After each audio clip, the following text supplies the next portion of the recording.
When we reach our 50s, life often feels more settled. We've learned many of life's lessons, perhaps raised children, built careers, and developed a rhythm to our days. But for millions of Americans, there's a quiet, invisible risk growing inside the body: type 2 diabetes. Unlike some health conditions that come suddenly, type 2 diabetes tends to creep in slowly over the years, developing silently until it's firmly established. Many people don't notice the early warning signs, and by the time it's diagnosed, damage may already be underway. But here's the good news. For most people, especially those over 50, type 2 diabetes can be prevented or delayed with practical, consistent lifestyle changes that truly fit into everyday life.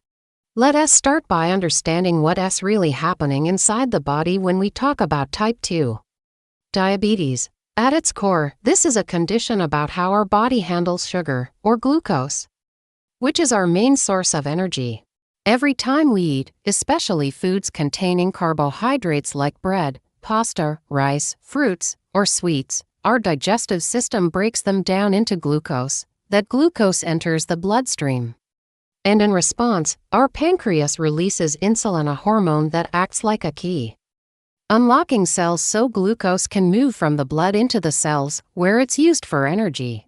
In type 2 diabetes, the body either doesn't produce enough insulin or the cells become resistant to it.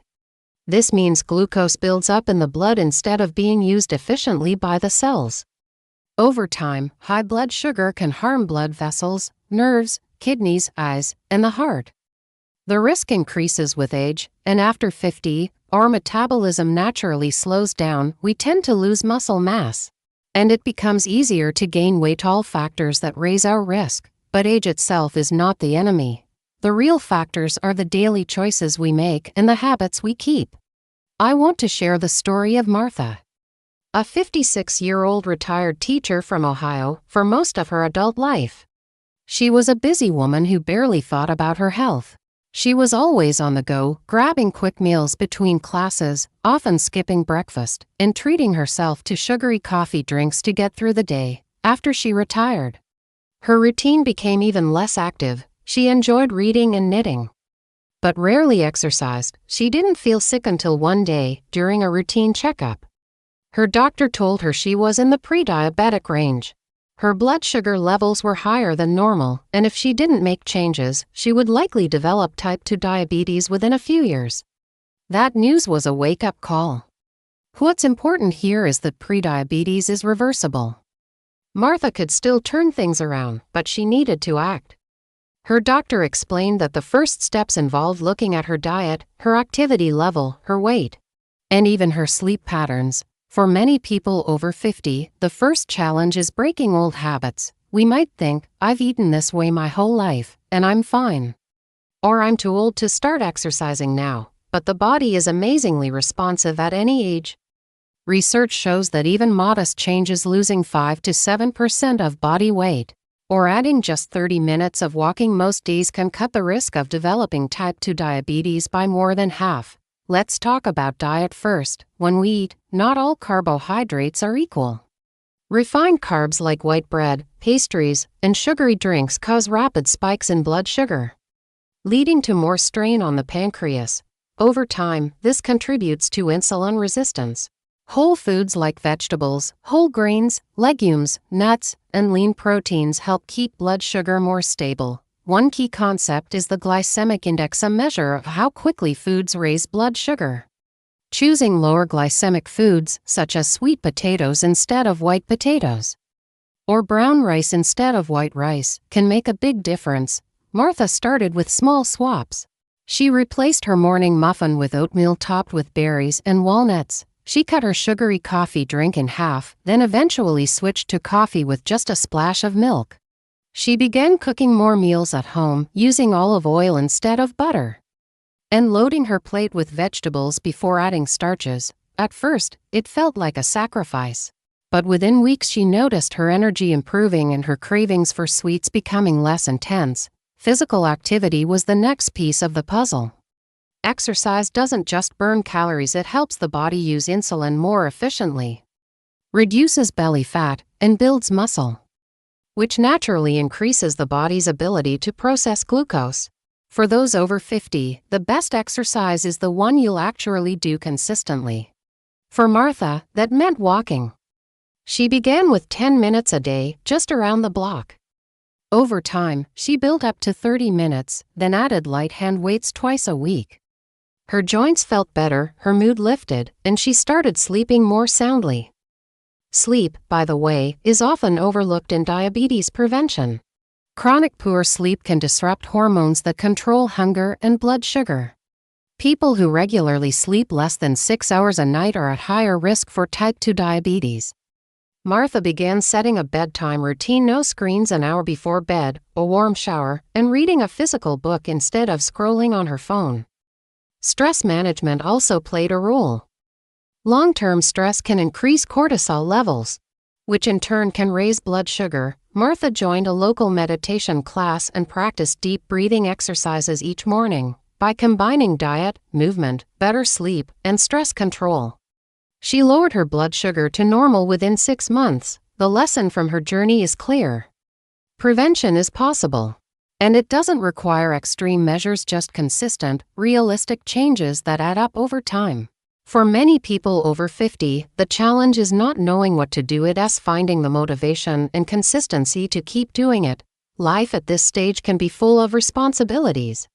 From caring for aging parents to supporting adult children or even grandchildren.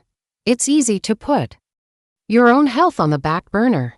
But the truth is, prioritizing your health is one of the most selfless things you can do, because it allows you to stay active, present, and capable for the people who matter to you.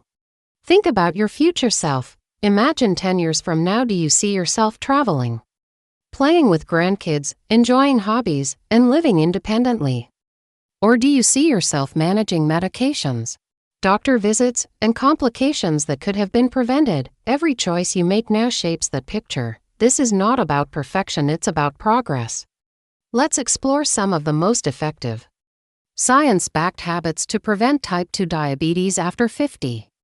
Starting with movement, experts recommend at least 150 minutes of moderate intensity activity per week, about 30 minutes a day, 5 days a week.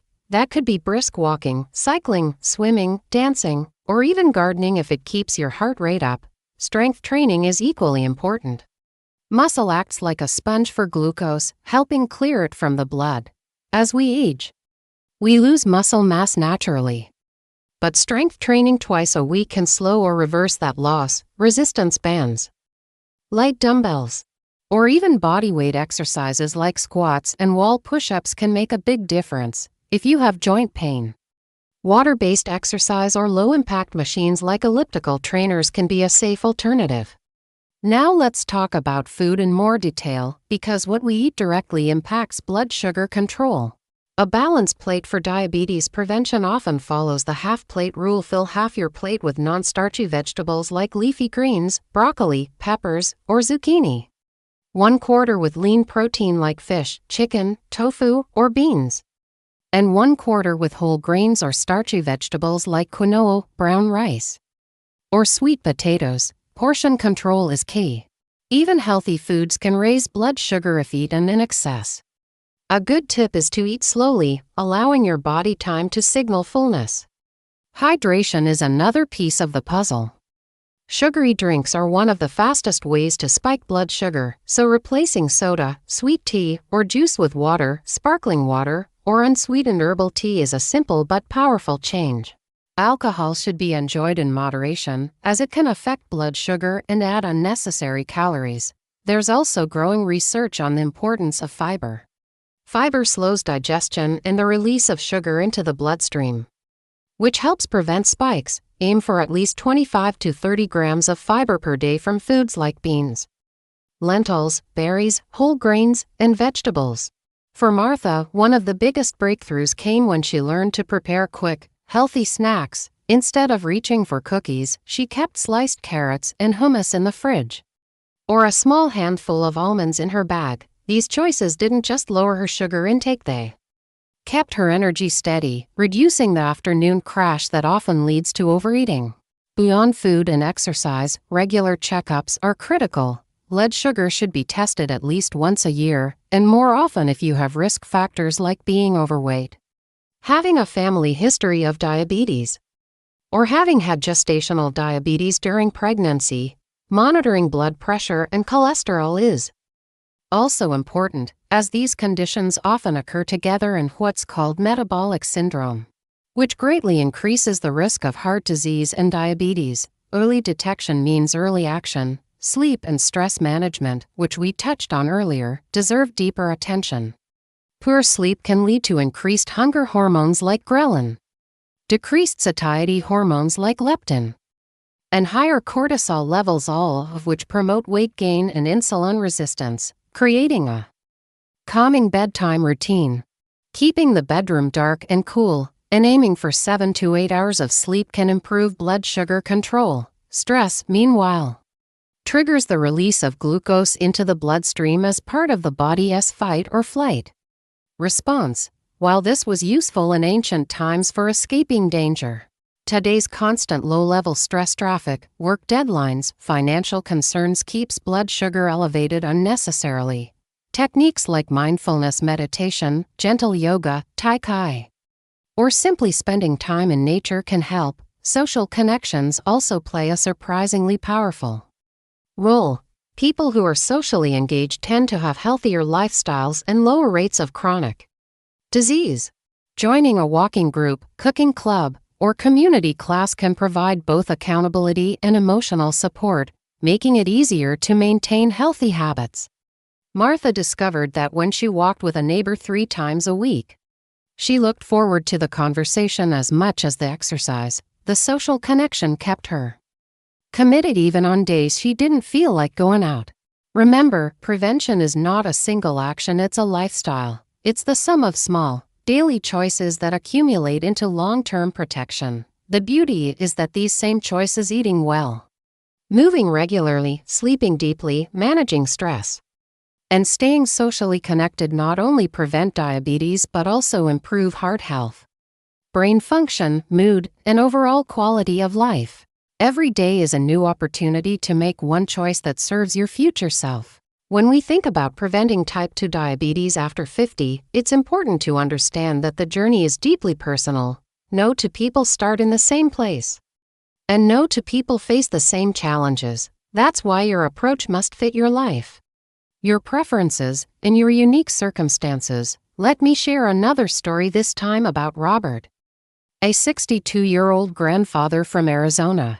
Robert had always been active in his younger years, working as a carpenter and playing softball on weekends. But as he got older, he slowed down. A knee injury left him hesitant to exercise, and his love for sweet tea and dessert after every dinner didn't help. When his daughter urged him to get a physical, the results showed he was firmly in the pre-diabetic range, with high blood pressure and borderline high cholesterol. At first, he felt defeated. "I'm too old to change," he told himself, but then he remembered his father, who lost his eyesight to diabetic complications, and decided he didn't want that future. His first step wasn't tea drastic, it was replacing his daily sweet tea with unsweetened iced tea and lemon. He also started parking further from store entrances to add more steps to his day. Over time, those small actions built his confidence. His doctor referred him to a physical therapist who gave him low-impact exercises to strengthen his knee, making it possible for him to walk without pain again. Within 6 months, his blood sugar dropped into the normal range, his blood pressure improved, and he felt more energetic. The key to Robert's success was starting where he was, making small, sustainable changes, and building on them. This is a lesson I want every listener to take away. You do not need to overhaul your life overnight. You simply need to start and keep going. Another important aspect is awareness of hidden sugars. Many people over 50 think they don't eat much sugar because they don't eat candy or desserts every day, but sugar hides in many processed foods, bread, sauces, salad dressings, yogurt, and even so-called healthy snacks. Reading nutrition labels and choosing products with less added sugar can have a big impact. Aim for less than 25 grams of added sugar per day, which is about 6 teaspoons. Pairing carbs with protein or healthy fats can also slow the rise in blood sugar after meals. For example, instead of eating a piece of fruit alone, have it with a small handful of nuts or a slice of cheese. These combinations keep you fuller for longer and prevent sugar spikes. Technology can be a helpful ally. Many people now use fitness trackers, blood sugar monitors, or simple step counters on their phones to keep themselves accountable. While not everyone needs to monitor blood sugar daily, seeing your activity levels and progress can be motivating. For some, joining a structured diabetes prevention program offers both education and accountability. The Centers for Disease Control and Prevention (CDC) runs a national diabetes prevention program, which has helped thousands of people reduce their risk through group support, coaching, and lifestyle planning. These programs are available in many communities and online, and they're worth exploring. One more point to consider is the role of regular medical care. Even if you feel healthy, annual checkups can catch changes early, before they turn into bigger problems. If you have prediabetes, your doctor may recommend additional blood tests like the A1C test, which measures your average blood sugar over the past 2 to 3 months. Tracking this number over time helps you see if your efforts are paying off. It's also essential to understand that prevention doesn't have an expiration date, even if you've already been diagnosed with type 2 diabetes. These same lifestyle habits can help you manage it effectively, reduce complications, and in some cases, even achieve remission. The body is remarkably resilient, and it responds to care and attention at any age. So what can you do today? Start by picking one habit to improve. Maybe it's adding an extra serving of vegetables to dinner, going for a short walk after lunch, turning off screens an hour before bed, or practicing 5 minutes of deep breathing in the morning. Small changes are easier to maintain and, over time, lead to big results. Make your health a priority not out of fear, but out of love for yourself, your family, and the life you want to live. Picture yourself traveling without fatigue, playing with your grandchildren without shortness of breath, waking up feeling rested and ready to enjoy the day. That future is possible, and it begins with the choices you make now. As we wrap up, remember the core principles. Move your body regularly. Eat whole and balanced foods, get enough restful sleep, manage your stress. Stay socially connected, and keep up with your medical checkups. These are not just diabetes prevention strategies, they are the foundation for a longer, stronger, more vibrant life. You have the power to influence your health trajectory starting today. No matter your current age, weight, or habits, your next choice can move you toward better health. The path is not about perfection, it's about consistency, self-compassion, and the belief that your health is worth the effort. Just like Martha and Robert, you can write your own success story. And the best time to start that story is now.